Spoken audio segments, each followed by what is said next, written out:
Roald Dahl, the BFG. Roald Dahl, the BFG, illustrated by Quentin Blake. Chapter 1, The Witching Hour. Sophie couldn't sleep. A brilliant moonbeam was slanting through a gap in the curtains.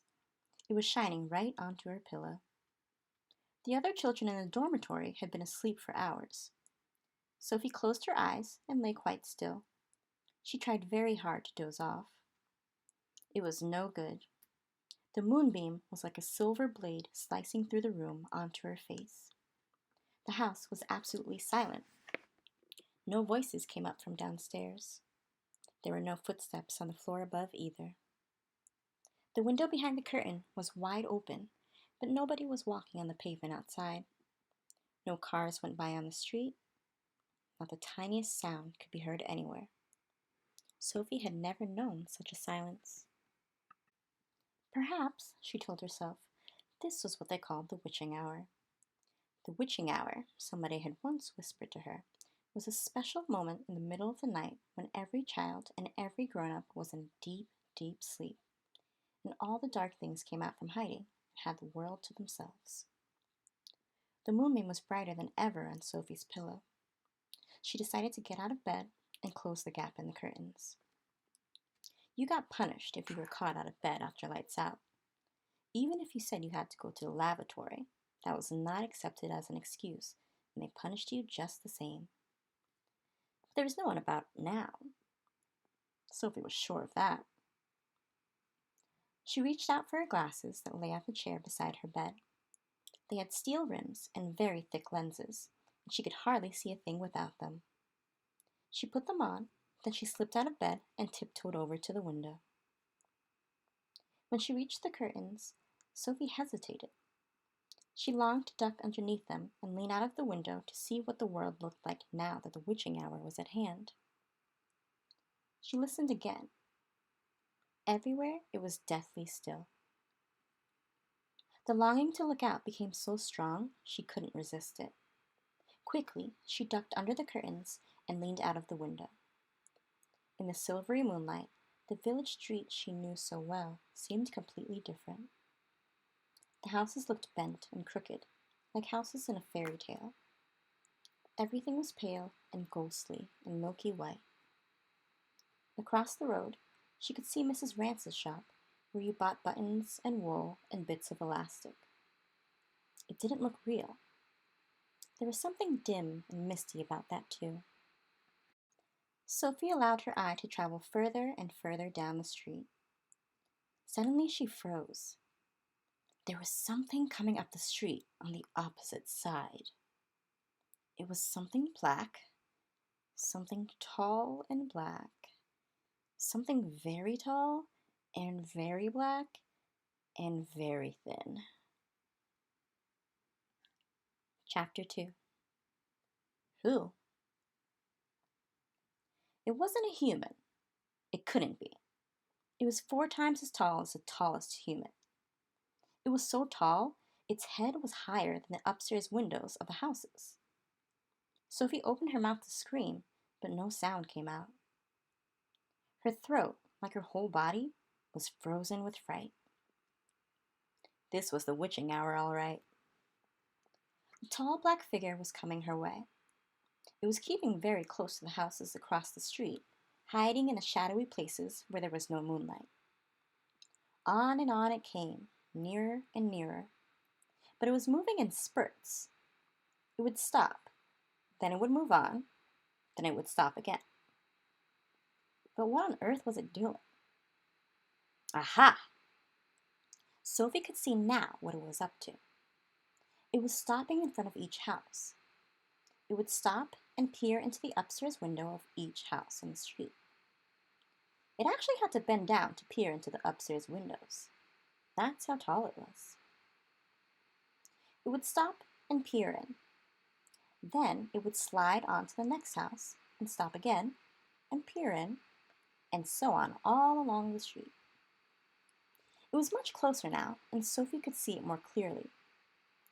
Looking at it carefully, she decided it had to be some kind of person.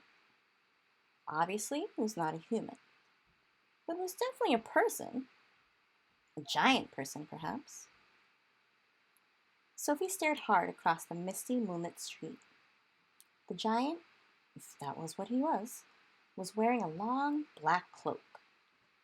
In one hand, he was holding what looked like a very long, thin trumpet. In the other hand, he held a large suitcase.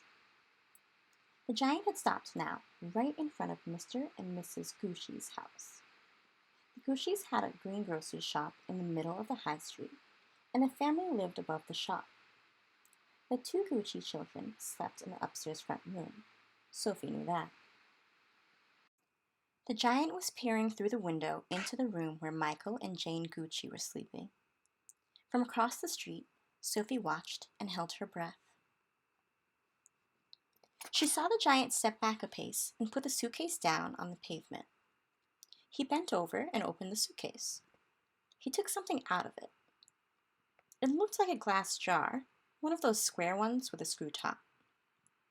He unscrewed the top of the jar and poured what was in it into the end of the long trumpet thing. Sophie watched, trembling. She saw the giant straighten up again, and she saw him poke the trumpet in through the open upstairs window of the room where the Gooshy children were sleeping. She saw the giant take a deep breath, and woof! He blew through the trumpet. No noise came out, but it was obvious to Sophie that whatever had been in the jar had now been blown through the trumpet into the Gooshy children's bedroom. What could it be? As the giant withdrew the trumpet from the window and bent down to pick up the suitcase, he happened to turn his head and glance across the street. In the moonlight, Sophie caught a glimpse of an enormous, long, pale, wrinkly face with the most enormous ears. The nose was as sharp as a knife, and above the nose there were two bright, flashing eyes, and the eyes were staring straight at Sophie.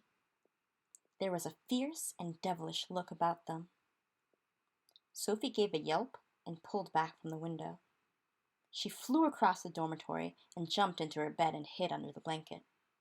And there she crouched, still as a mouse, and tingling all over. Chapter 3: The Snatch.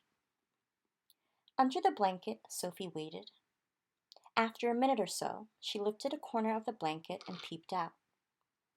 For the second time that night, her blood froze to ice, and she wanted to scream, but no sound came out. There at the window, with the curtains pushed aside, was the enormous, long, pale, wrinkly face of the giant person, staring in. The flashing black eyes were fixed on Sophie's bed. The next moment, a huge hand with pale fingers came snaking in through the window. This was followed by an arm as thick as a tree trunk, and the arm, the hand, the fingers were reaching out across the room towards Sophie's bed. This time, Sophie really did scream, but only for a second, because very quickly the huge hand clamped down over her blanket, and the scream was smothered by the bedclothes. Sophie, crouching underneath the blanket, felt strong fingers grasping hold of her, and then she was lifted up from her bed, blanket and all, and whisked out of the window. If you can think of anything more terrifying than that happening to you in the middle of the night, then let's hear about it. The awful thing was that Sophie knew exactly what was going on, although she couldn't see it happening. She knew that a monster, or giant, with an enormous, long, pale, wrinkly face and dangerous eyes had plucked her from her bed in the middle of the witching hour and was now carrying her out through the window smothered in a blanket. What actually happened next was this. When the giant had got Sophie outside, he arranged the blanket so that he could grasp all the four corners of it at once in one of his huge hands, with Sophie imprisoned inside. In the other hand, he seized the suitcase and the long trumpet thing, and off he ran. Sophie, by squirming around inside the blanket, managed to push the top of her head out through a little gap just below the giant's hand. She stared around her. She saw the village houses rushing by on both sides. The giant was sprinting down the high street. He was running so fast, his black cloak was streaming out behind him like the wings of a bird. Each stride he took was as long as a tennis court. Out of the village he ran, and soon they were racing across the moonlit fields. The hedges dividing the fields were no problem to the giant. He simply strode over them. A wide river appeared in his path. He crossed it in one flying stride. Sophie crouched in the blanket, peering out. She was being bumped against the giant's leg like a sack of potatoes. Over the fields and hedges and rivers they went, and after a while, a frightening thought came into Sophie's head. The giant is running fast, she told herself, because he's hungry and he wants to get home as quickly as possible, and then he'll have me for breakfast.